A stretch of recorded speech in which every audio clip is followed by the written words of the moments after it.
We have a rock for our prop this time? Do you know the different types of rocks? No. Can you name one type of rock? Nope. Man, I'm trying to remember. So there's, God, this is really bad. There's a whole rock cycle too. Mm-hmm. Igneous rocks? Oh God, this is gonna be really bad. Okay, Google. How many different types of rocks are there? 3 types. Igneous. I said okay. igneous. You said indigenous. Mm. You can play the tape back. I was closest. I think I said igneous and you said indigenous. No, and it is. you never Wait, it is brought up. igneous. I want to play that tape back and say if I was right. It's igneous. You I think definitely isn't were that what I not. said? You didn't say anything.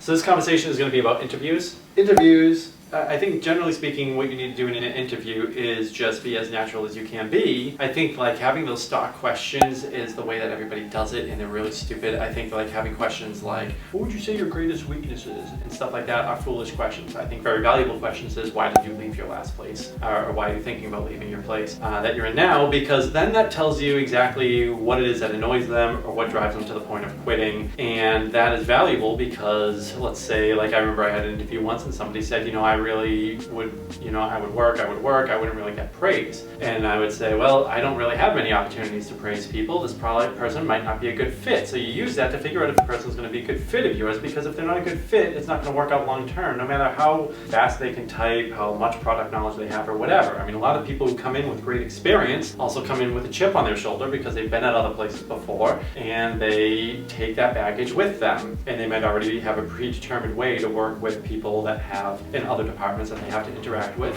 that they've had bad issues with in the past. So, you know, working with people with less experience, they're more moldable. People with experience will have a shorter learning curve, so that's good. But I think the main thing is that typically when I do interviews, I have it extremely laid back. It's always good to start, like I'll do something self-deprecating, maybe I'm playing Britney Spears or something on, and they'll be like, I can't believe a grown man's listening to this, which is kind of ridiculous because Britney Spears is the greatest entertainer of all time. But despite most people being jealous of her, it still is a good way to kind of break the ice, you know, get a conversation started. So when you have a conversation too, and you do self-deprecating things and you are more laid back, the interviewee is going to be more laid back. The more candid you are about things, the more candid they are going to be. Have like this 15 or 30 minute period of time to have a conversation with someone and then choose whether or not you think they're going to be a part of your organization. And they have to choose whether or not they think that your organization is a good fit for them.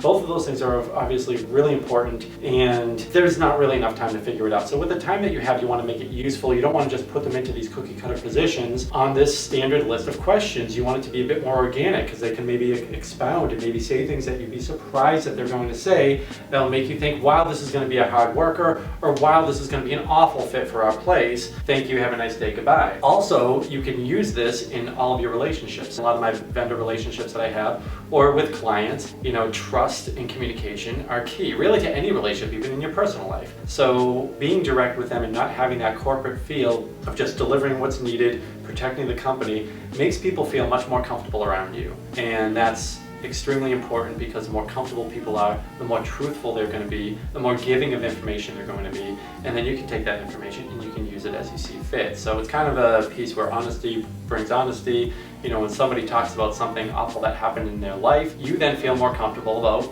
opening up to them and telling them about something that awful that happened in your life. So in the same way, whether it's interviews or whether it's with your vendors, having a more casual conversation that is not as rigid and fixed is going to give you a better idea of who the person actually is and make you have a much higher chance of retention when you make that choice of who you want to hire. Now go have some fun with that.